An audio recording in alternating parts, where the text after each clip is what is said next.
Hello दोस्तों, स्वागत है आपका एक और वीडियो में। आज हम लोग पढ़ेंगे कि कॉस्ट कितने टाइप की होती हैं।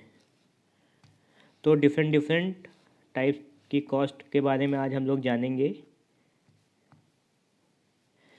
तो types of cost on the basis of function.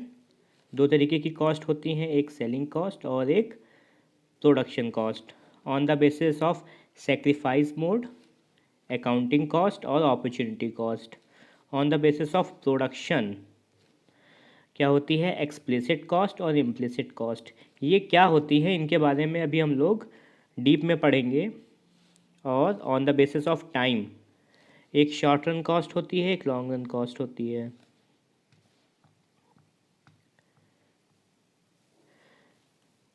चलिए टाइम के बारे में हम लोग जानते हैं। On the basis of time, अगर हम लोग शॉर्ट रन की बात करते हैं, शॉर्ट रन में तो दो तरीके के कॉस्ट होती हैं, एक होती है वेरिएबल कॉस्ट और एक होती है फिक्स्ड कॉस्ट। अगर हम लोग लॉन्ग रन की बात करते हैं तो कोई भी फिक्स्ड कॉस्ट नहीं होती है, सारी की सारी वेरिएबल कॉस्ट हो जाती हैं। तो चलिए शॉर्ट रन के बारे में बात करते हैं। शॉर्ट रन में जो टोटल कॉस्ट होती है, इसको हम लोग शॉर्ट रन टोटल कॉस्ट भी बोलते हैं। एवरेज कॉस्ट होती है, शॉर्ट रन एवरेज कॉस्ट बोलते हैं। और मार्जिनल कॉस्ट या फिर शॉर्ट रन मार्जिनल कॉस्ट। इसी तरीके से लॉन्ग रन में हम लोग लॉन्ग रन टोटल कॉस्ट बोलते हैं, long run average cost and long run marginal cost. इस तरीके से हम शॉर्ट रन और लॉन्ग रन को डिफाइन करते हैं। शॉर्ट रन में एक वेरिएबल कॉस्ट होती है और एक फिक्स्ड कॉस्ट होती है। लॉन्ग रन में कोई भी फिक्स्ड कॉस्ट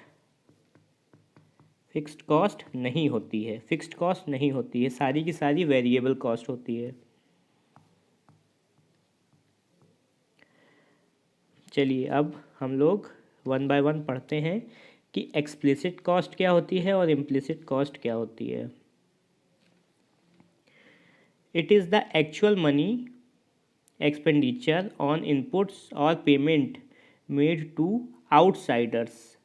जो एक्सप्लिसिट कॉस्ट होती है वो कॉस्ट होती है जो हम लोग आउटसाइडर्स को देते हैं, यानी कि जो पैसा हम दूसरों को देते हैं, जैसे कि वेजेस अगर हम पेड करते हैं या फिर रेंट के लिए देते हैं या किसी चीज़ को हम लोग हायर करते हैं उसको पेमेंट करते हैं, रॉ मटेरियल का पेमेंट करते हैं। ये सारे के सारे पेमेंट जो हम करते हैं वो हमारी एक्सप्लिसिट कॉस्ट।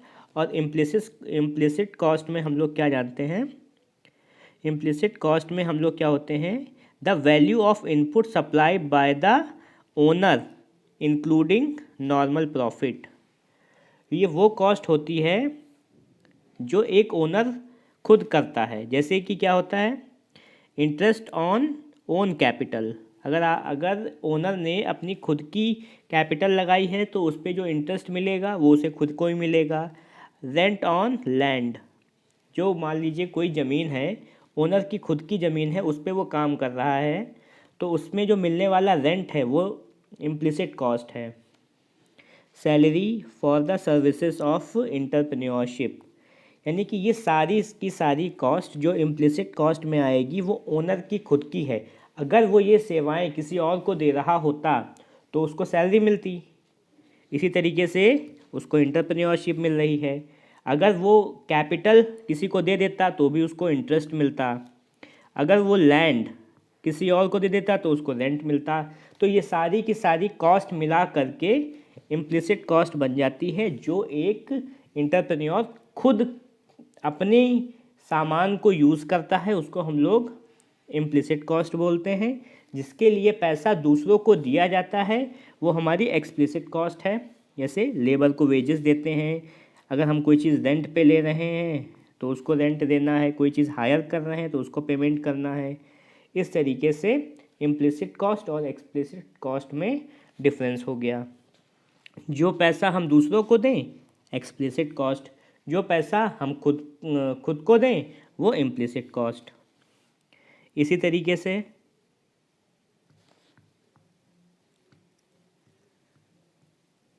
अब डिफरेंस देख लेते हैं इन दोनों में क्या है, एक्सप्लिसिट कॉस्ट और implicit cost. Meaning, it is a payment made to the किस पर, आउटसाइडर्स पर, for hiring the factors services.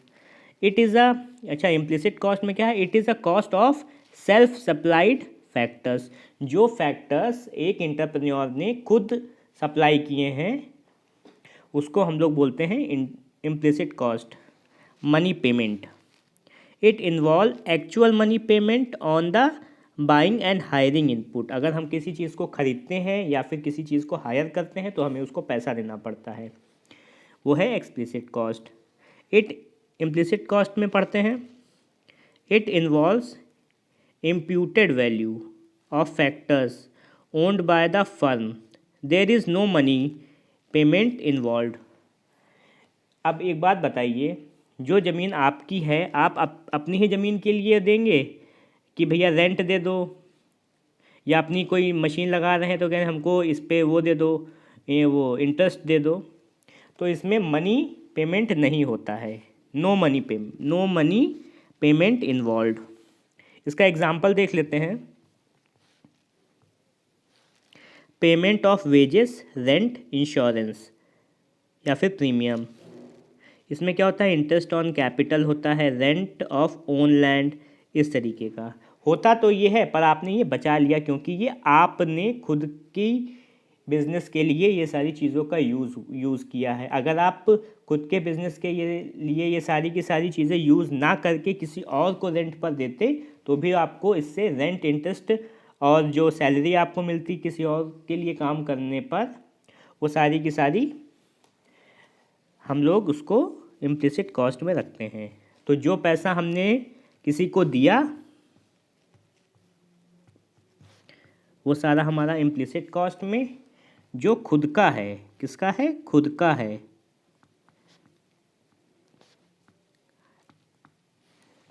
उसे हम लोग इम्प्लिसिट कॉस्ट बोलते हैं। इसी तरीके से अब हम लोग पढ़ेंगे कि अपॉर्चुनिटी कॉस्ट क्या होती है। Opportunity cost is a cost of the next best alternative.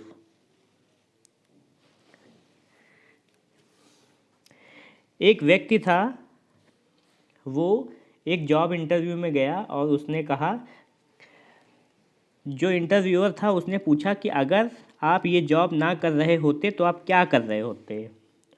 तो उसने बताया कि अगर मुझे ये जॉब नहीं मिलती है तो मैं ये काम करूँगा। तो इस जॉब के ना मिलने के बाद वो जो काम करेगा वो उसकी अपॉर्चुनिटी कॉस्ट है।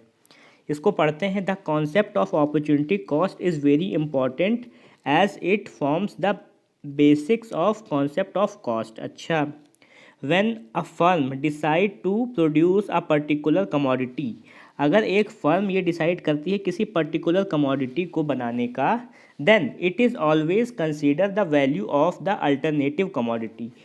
अगर एक फर्म के पास दो ऑप्शंस हैं, या तो वो चाय बना सकती है या तो वो कॉफ़ी बना सकती है, तो वो ये देखती है कि चाय बनाने में मेरे पास कितना फ़ायदा है और कॉफ़ी बनाने में मेरी कितनी कॉस्ट आनी है, तो इन दोनों की कॉस्ट को वो कैलकुलेट करती है।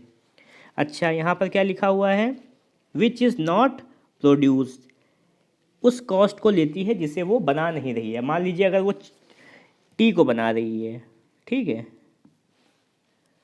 चाय को बना रही है और कॉफ़ी को नहीं बना रही है, कॉफ़ी को नहीं बना रही है, तो जो कॉफ़ी को बनाने वाली कॉस्ट है वो हमारी अपॉर्चुनिटी कॉस्ट हो रही है। जो हमारी, यहाँ मैं लिख देता हूँ, जो नहीं बना रही वो कॉस्ट हमारी अपॉर्चुनिटी कॉस्ट हो जाएगी। The value of alternative commodity is the opportunity cost of the good that the firm is now producing. For example, चलिए एक एग्जाम्पल देख लेते हैं। Suppose a farmer can produce either 50 quintals of rice और 40 quintals of wheat. या तो वो चावल बना सकता है 50 कुंटल और या तो वो 40 कुंटल गेहूँ बना सकता है अपनी लैंड पर, ठीक है, विद द गिवन रिसोर्सेस। उसके पास जितने भी संसाधन हैं उससे वो दो काम कर सकता है, या तो वो 50 कुंटल चावल बना सकता है या फिर 40 कुंटल गेहूँ बना सकता है।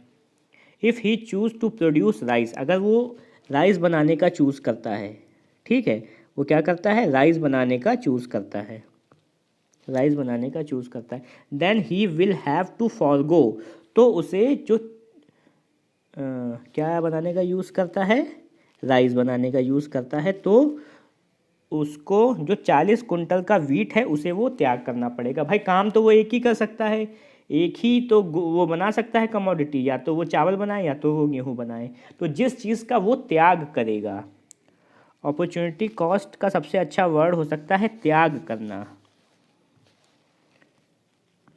जो वस्तु त्याग दी वो हमारी अपॉर्चुनिटी कॉस्ट कहलाएगी। ठीक है।